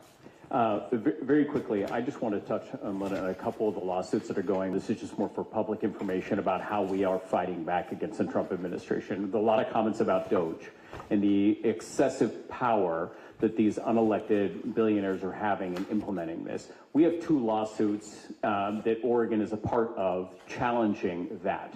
One of the lawsuits regards the privacy of information, and we've gotten positive court rulings. I think more significantly and more importantly, we have a lawsuit in New Mexico that Oregon is a part of, where we're challenging the effectiveness or the ability of Elon Musk to be put into a position without congressional approval. And so those are moving forward currently right now. These are the best litigation tracks that we're trying to prevent and curb the authority in that space. One of the other important things that you're seeing right now, that we just recently filed in it, a lawsuit against the education last week, where you saw was about 2,500 employees let go. Effectively, that's about half of the workforce. In some ways, you would say that that is constructively, they are shutting down that agency, which is against what the congressional intent in that process. And so we've filed a lawsuit in that area that's incredibly important, that we as states, and there's 23 Democratic attorneys general that are together, working together in day-to-day phone calls. We get together and strategize about how are we going to fight against the Trump administration, how are we going to work together at all levels of government, whether that's Congress, counties, our state legislature, or even our cities, and partnering. A lot of the things that were going on, the things that you're not seeing right now in my office, where I'm sitting there having conversations with the Oregon Health Sciences University about how they are being impacted and their help when we file these lawsuits. Oregon State University, all different levels of government in partnership to make sure that the way that we want our state, our country to look like will continue to be that way long term. And is there impact right now? Absolutely. And right now, we're doing everything in our power at the state to make sure that we stop and halt that from going forward as quickly as we can. As you continue to experience different types of losses, please let our office know. Please reach out to us so that we can stay in the loop and we can be as responsive as we possibly can be in this space. And then finally, the one thing that I would say in this state, and this was to the one gentleman, I forgot where you went, we're talking about who is looking out for our consumers, who is looking out for Oregonians on a day-to-day basis. Consumer protection in Oregon, do you know how many people at the Oregon Department of Justice that do this work? 9 people. We turn down valid cases day in and day out at the Oregon Department of Justice, and we have the federal government that is gutting the national agency that protects and looks out for consumers in our state and in our country. We're looking right now to double that with our state legislature's help. And so we're seeing a vacuum. We're going to do everything we can at the Oregon Department of Justice to step into that gap to take care of all of our seniors, our working families, and Oregonians.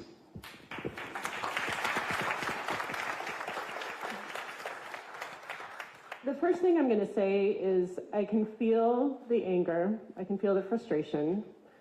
I know that we are not giving answers that are satisfactory, because right now your lives are being disrupted, destabilized, and you're not being valued in the way that everyone should be understanding your value is clear in this country, like it's being undermined.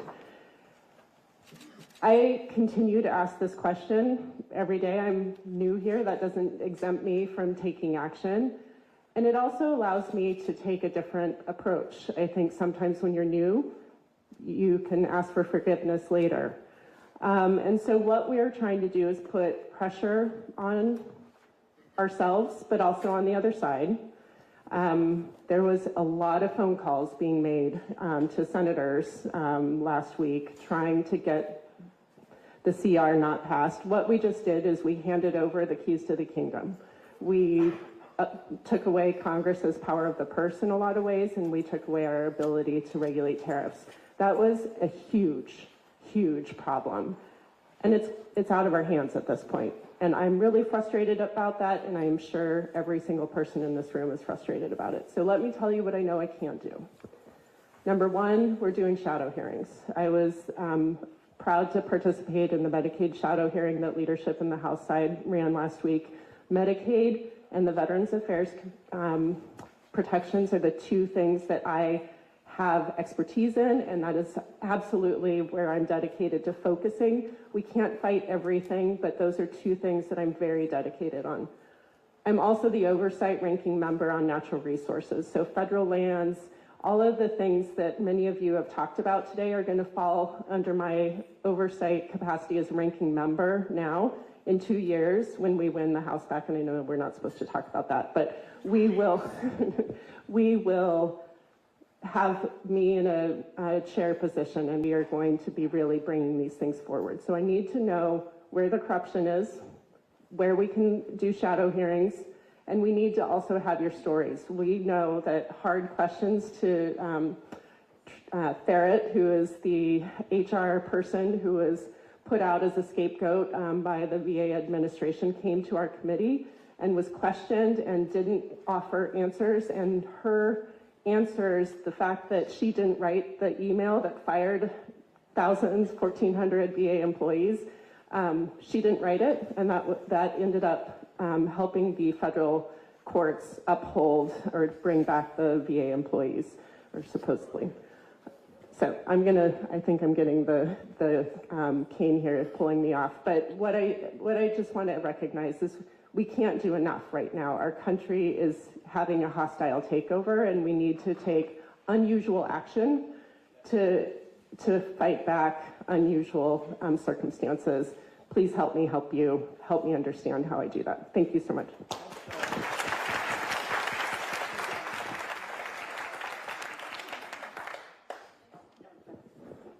So, fascism rises slowly, and then it quickly. And we're at the quickly point, and this is the most dangerous time to fight back. And that retaliation is real. And the cruelty is the point, to make you so uncomfortable that you're going to back down, to make us so afraid that we're going to lie down. And I'm really proud to say the House did not. And Janelle Bynum would be here, but she had a previous engagement, but she wanted to be here, and she stood up as well, even though she is in one of the toughest seats in this whole area. It's not business as usual, and yes, what we did last week was handed them power, but we need to take it back. And I'm not going to take responsibility for the lackluster Democratic Party. I represent a swing district, and I say the same thing in this room in Portland, although I don't represent Portland, as I do when I'm in Curry County. And the fact of the matter is the Democratic Party and a lot of the media does not have credibility. But what has credibility is our unions. People believe our unions. So the AFL, in response to DOGE, has put together the Department of People Who Work for a Living as a rapid response for all the things that are coming forward. So the Labor Caucus for the House Democrats, which I'm proud to be a vice chair on, we are working, and I'm personally working with the AFL to make sure that we have a response. We are in the minority, right? So there's a limited amount that we can do, but we have to keep showing up. So there's a role for governance and writing letters and talking about asking my Republican colleagues in public, why did you hand over your power? Your constitutionally given power. And I do that on a regular basis to the point that it's annoying. But there's a difference between being in governance and being an activist, but sometimes that's what it takes. So we just have to keep showing up. We're going to show up. I have more Social Security recipients than 87% of the districts in this country. My first bill, both this session and last time, was with Bernie Sanders to increase benefits in Social Security and increase its solvency for 75 years. People care about Social Security, and you know, because you work there, that they're going to have trouble getting checks out. And you know who you don't want to piss off? Seniors with their Social Security. So I go because I get to be in the rooms, because I stand up for working people in conservative areas saying, did you mean to have them cut your Social Security and not allow you to get your benefits? Because that's what's happening. So it is really those individual conversations and not outsourcing our communications and our social interactions to an algorithm run by a billionaire. We have to keep fighting, and I know someone said, don't thank me for my bravery. It is your bravery that we need right now, because we have to stand firm and understand the cruelty is the point, but you're not alone, and we will fight in every way we can, even when they try and take away the tools. We'll find some other tools, and they can't stop us from speaking out. So you let us know your stories. We will tell them. We will protect your identity if that's needed, and we won't stop. Now is the time we can turn this around. Thank you.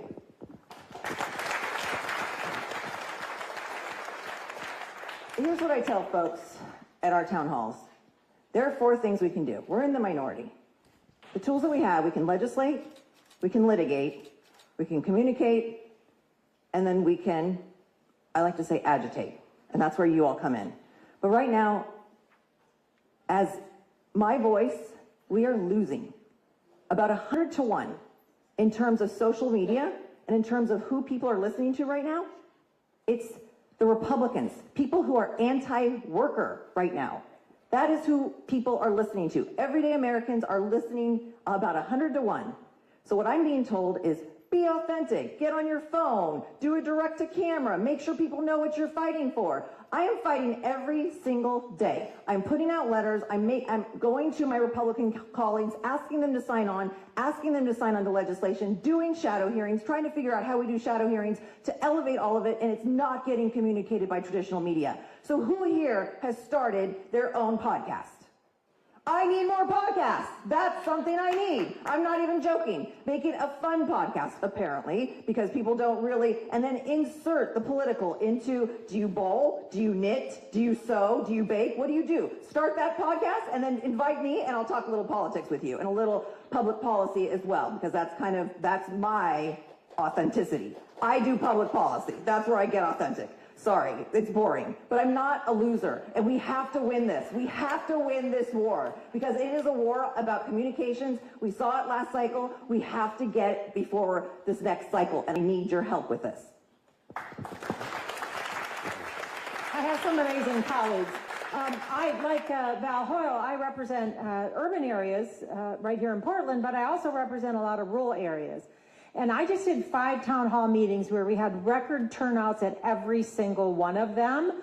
And people care, they care about the Bonneville Power Administration. I had a public utilities commissioner in Columbia County said, if they don't bring those people back to BPA, you're going to start seeing brownouts and blackouts. That was their local person, their local voice, and that's why it's so important for you, not only right here in Portland, but across the state and across the country, to help amplify this message that they don't know what they're doing. As Isabel said, do you understand the agencies you now lead? And obviously they don't. I liked what Lorena said about buffoonery, because that's what we're seeing. They are trying to make these cuts in the name of government efficiency. And as you heard, the message isn't getting through. But you are going to help with that. We are going to help with that to make sure people understand public service is important. I was a federal employee for years when I worked for the federal, and I was a government lawyer, and I was proud of it. I was proud of the work I did. I could have made more money at a private law firm, but I was proud of the work we did. And when Dan Rayfield talked about consumer protection, I stood outside of the Consumer Financial Protection Bureau. They saved American consumers more than $20 billion, but they want to close the agency because guess what? Elon Musk wants to open up a payment platform that would be regulated by the CFPB. These stories need to get out there. Will the state be able to take up a lot of this consumer protection work? Some of it. But where the state won't be able to make up a difference is with the Department of Education. They want to shut down the Department of Education. And they said that it's up to the states. Well, the states get to set curriculum. They're saying we don't need woke curriculum, whatever that is. The federal government doesn't do that. What the federal government does is it provides financial aid for the accountant here, for his students, for his children, so they can be college students. If that is a path that people want to take. They should not be held back without access to resources. That is something where the federal government plays a significant role. And then the K-12 system. Title I for schools with high populations of low-income students, IDEA for students with disabilities. Unlike the Education Secretary, I know that means the Individuals with Disabilities Education Act. The state doesn't have extra resources to help fill those gaps. And finally, it's about civil rights. It's about the right of every student in this country to have the opportunity for a good education. The state can't make that up. So through our Department of Education, we're going to fight hard to preserve that. And we're going to do everything we can. On Social Security, I agree. That's why my colleague John Larson, who now it went viral because he's talking about why we need to protect Social Security. He's been working on that for years. Finally, I just want to say that as we know, Trump and the unelected billionaire and DOGE are trying to do this work, but it's all a farce. And two judges recognized that when they said, you're trying to fire people, these probationary employees. Thank you, Attorney General Rayfield, for participating in those cases. You're trying to fire those probationary employees. You haven't made the case. You haven't given us one shred of evidence why they should be fired. And that's why two judges in one day stopped those firings. So tell your friends, tell your family, not just in Oregon, not just in blue districts, but across the state and across the country. Because pretty soon, Republicans who have been instructed not to do any more town hall meetings, they're hearing from their constituents, wait a minute, you told me my costs were going down. My costs aren't going down. Now my health care is at risk. I can't afford groceries. I can't afford housing. I can't afford childcare. And we're going to see people really rise up, and that's what's going to make a difference. So share your stories, stand up, speak out. Yes, it may take courage, but this is a time where we need every single ounce of every single a bit of energy you have to do the right thing. We need to turn this around for the sake of our country, for the sake of future generations, and for democracy.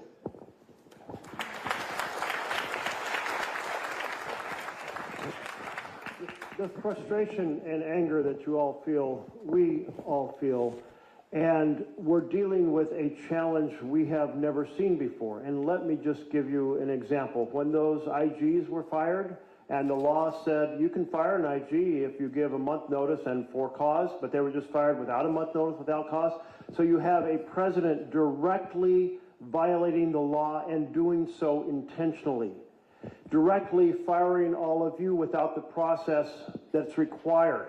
And we hear a lot of, we're calling up parts of the administration saying you have no idea what damage you just done, rehire these people, so forth. And in some cases, they're getting rehired because of that protest. In some cases, they're getting rehired because the courts are saying to do it. But, like, take the Forest Service. We anticipate that everyone's going to be rehired, and then we understand there's going to be a reduction in force with the goal of refiring 7,000 people. Anybody from the Forest Service here? Right back here? Yeah, I mean, we love the work you do for our public lands, and we're fighting for you, but we don't have the tools to stop the administration. We can protest, we can push them, we can use the spotlight, but let me give you another example here. And that is that we have things happening we just have never seen. And we have to keep understanding that we are in the midst of an authoritarian takeover that is completely out of sync with anything America's seen in 249 years. And I'll give you an example. President Trump spouting Russian propaganda from the Oval Office, saying Ukraine attacked Russia, saying Ukraine is a dictatorship, proceeding to cut off munitions to Ukraine that we've been supporting, cutting off intelligence sharing to Ukraine. So what did I do outside of the normal responsibilities? Well, in a hearing, I started the questioning to a nominee for the Secretary of State by saying, is President Trump a Russian asset? And then cited the 5 things that a Russian asset would do that the president had done, trying to increase the attention given. And let me give you another example. We have the president's team arresting people and disappearing them because they disagree with the public speech, and specifically Mahmoud Khalil. Have you heard of him? A student at Columbia University? So he organized protesting what was going on in Gaza. I protested what was going on in Gaza. And yet he has been arrested for that. And so in a hearing, I brought it up with a nominee for Canada, and I started out by saying, do you believe in freedom of speech? Do you believe Americans in Canada should be able to disagree with the Prime Minister of Canada? And I put him on the point, trying to say how outrageous it is about what we're seeing. And then just 2 days ago, we had another example. And this case should scare us a lot, and that is that the president was sending a plane load of people to Venezuela. The court said, don't take off. And if you've taken off, turn the planes around. And what did the president's team do? They kept flying in defiance of the court. Once you have defiance of the court, we are completely outside the normal framework in which a republic operates. We are completely outside the framework of the balance of powers, the separation of powers. We're outside the framework of the checks and balances. That's what we're fighting against. And we are all frustrated trying to use every single tool at our disposal. So we're going to do all we can. You're going to do all you can. The courts are going to do all they can. And together we will save our republic. That is a challenge before us. There's never been a more important for public involvement and for officials to be outraged and pushing than right now. Thank you.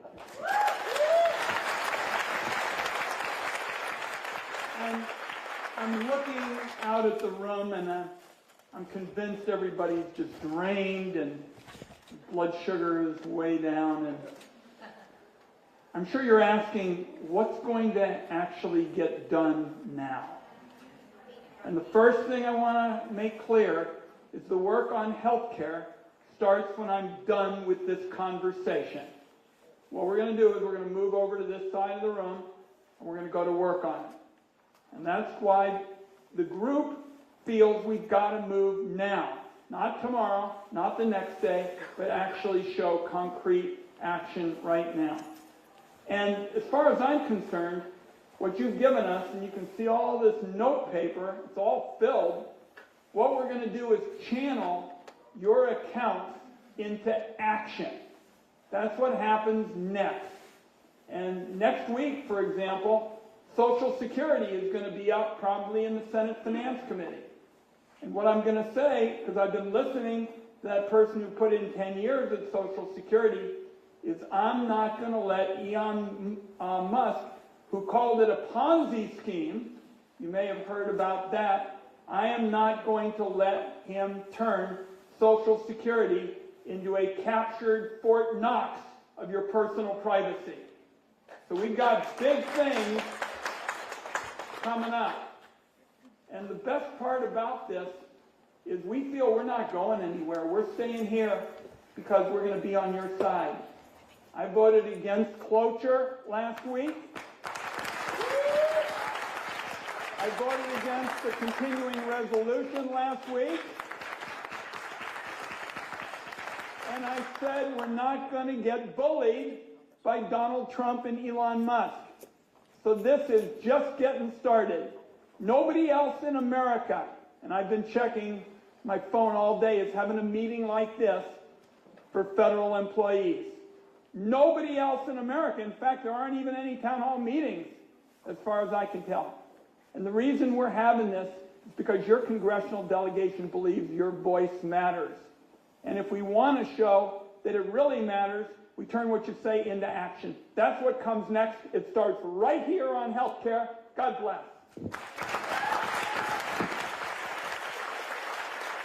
Thank you, everyone. We appreciate you being here to ask questions. Our time is out for questions and comment. I'd like to end with one quick thought that I tell the incoming orientation group every year at the National Park, was that the fragile and precious resources in our national park can be lost in an instant, but the fight to protect and preserve them goes on forever. Similarly, with our democratic republic, it can be destroyed quickly, but the fight to preserve it never ends. passion stop here at this public meeting and support our great delegation. Thank you for coming today. Anybody who wants to stay with follow-up